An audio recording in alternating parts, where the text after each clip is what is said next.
ជំរាបសួរខ្ញុំឈ្មោះចន្ទទីសូមស្វាគមន៍មកស្រុកស្វាយចេក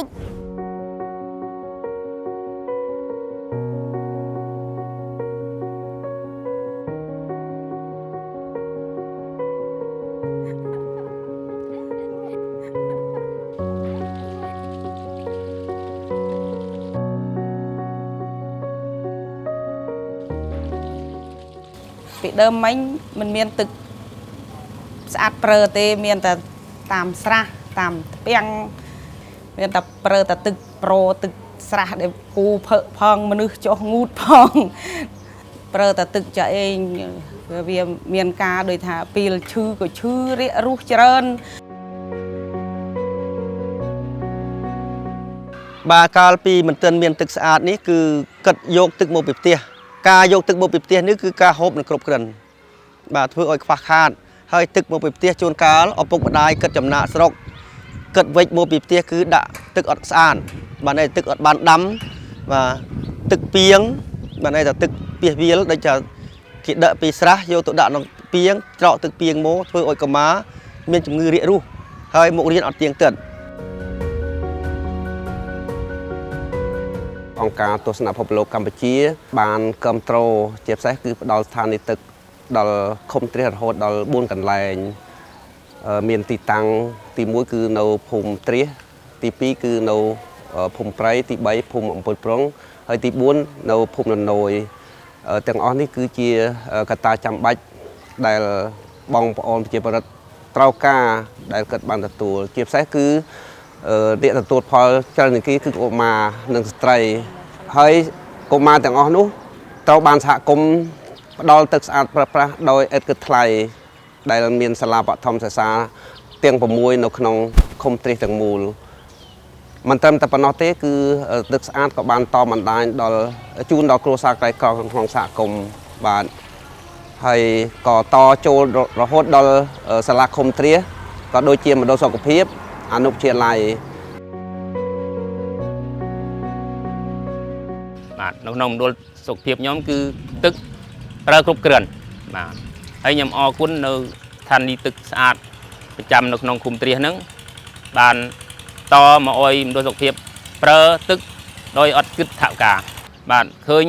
តគ្នាគឺថាជាពលរដ្ឋមានសេចក្តីរីករាយដោយសារអង្គការបានកើតស្ថានីយ៍ទឹកដើម្បីអុយប្រជាពលរដ្ឋប្រើប្រាស់នៅតាមទាំង4កន្លែងនេះគឺគ្រប់គ្រាន់បច្ចុប្បន្ននេះប្រជាពលរដ្ឋមានការយល់ដឹងច្រើនបាទហើយក្រុមត្រួតត្រងនៅក្នុងភូមិ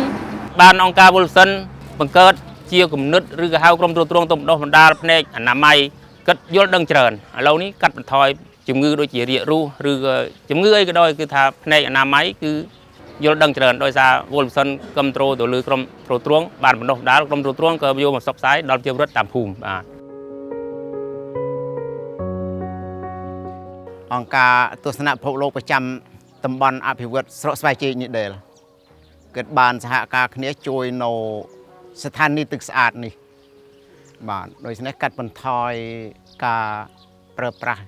កុំឲ្យចំណាយពេលវេលារបស់ប្រជាពលរដ្ឋក្នុងការរែកទឹកពីស្រះចំណាយពេលច្រើន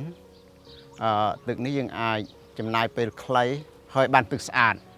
យើងបើកទៅយកទៅបានទឹកល្អប្រើបណ្ដោយដល់សម័យសពថ្ងៃមានទឹកស្អាតប្រើមានសុវត្ថិភាពប្រើទៅកុមារក៏មិនមានឈឺមានសុខភាពល្អគ្រប់ក្រុមគ្រួសារគឺប្រើទឹកស្អាតសូម្បីតែជនរំណាននាងខ្ញុំក៏ប្រើទឹកស្អាតសហគមន៍ក៏ប្រើទឹកស្អាតសាលារៀនក៏ប្រើទឹកស្អាតប្រើបានទាំងអស់គ្នាឈប់ប្រើទឹកត្រពាំងទឹកអូដូចពីដើមមិញហើយព្រោះទឹកស្អាតធ្វើឲ្យសុខភាពល្អធ្វើឲ្យកុមារក៏ឈប់ឈឺដូចពីមុនបាទនៅពេលដែលបានទឹកស្អាតនៅទីនេះបាទសិក្សានុសិស្សក៏ដូចជាកុមារបានទឹកស្អាតប្រើសម្រាប់លាងដៃទី1បាទទី2គឺសម្រាប់ប្រើប្រាស់នៅក្នុងបន្ទប់ទឹកបាទទី3គឺទឹកនេះបានមកដាក់ចម្រោះម៉ាសានៅក្នុងអាង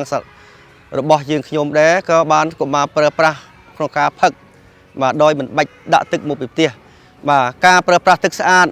ដែលបានមកពីសហគមន៍នេះគឺកុមារមានសុខភាពល្អ បាទកុមារមករៀនទៀងទាត់បាទហើយកុមារមានភាពសប្បាយរីករាយមកក្នុងការរៀនបាទហើយឪពុកម្ដាយរបស់កុមារក៏សប្បាយចិត្តដែលមានទឹកប្រើប្រាស់នៅក្នុងសាលារបស់យើងខ្ញុំ ញ៉ាំទឹកនេះស្អាត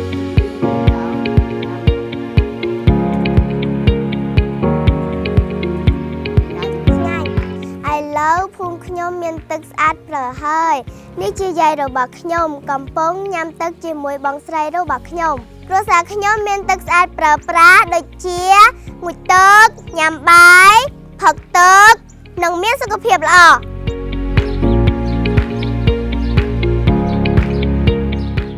ស្ថានីយ៍ទឹកទាំងអស់នេះបង្កើតឡើងនិងមានដំណើរការបានយ៉ាងល្អមកដល់បច្ចុប្បន្ននេះគឺមានការគ្រប់គ្រងពីមន្ទីរអភិវឌ្ឍជនបទខេត្តរដ្ឋបាលខេត្តរដ្ឋបាលស្រុកអាជ្ញាធរពាក់ព័ន្ធក្នុងការធ្វើការងាររួមគ្នាដើម្បីធានាថាទឹកទាំងអស់នោះត្រូវបានផ្ដល់ដល់សហគមន៍ដោយសុវត្ថិភាពអ្វីដែលខ្ញុំមើលឃើញហើយនឹងសប្បាយចិត្តជាងគេទី1គណៈកម្មការមានសមត្ថភាពក្នុងការគ្រប់គ្រងទឹកហើយនឹងផ្ដល់ទឹកទៅដល់សហគមន៍បានគ្រប់គ្នាហើយមួយវិញទៀតនោះកុមារ ជាពិសេសកុមារងាយរងគ្រោះគាត់ទទួលបានទឹកស្អាតប្រើប្រាស់ដោយឥតគិតថ្លៃហើយគាត់មានឱកាសទៅរៀនបានទៀងទាត់គាត់រីករាយជាមួយនឹងមិត្តភ័ក្តិរបស់គាត់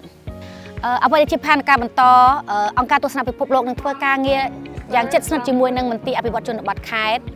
រដ្ឋបាលខេត្តនិងអ្នកពាក់ព័ន្ធទាំងអស់ដើម្បីធ្វើការកសាងសមត្ថភាពទៅដល់គណៈកម្មការដើម្បីពួកគាត់មានសមត្ថភាពក្នុងការផ្ដល់ទឹកសុវត្ថិភាពទៅដល់សហគមន៍ធ្វើយ៉ាងណាធានាយ៉ាងណាឲ្យសហគមន៍ទទួលបានទឹកស្អាតប្រើប្រាស់គ្រប់គ្នា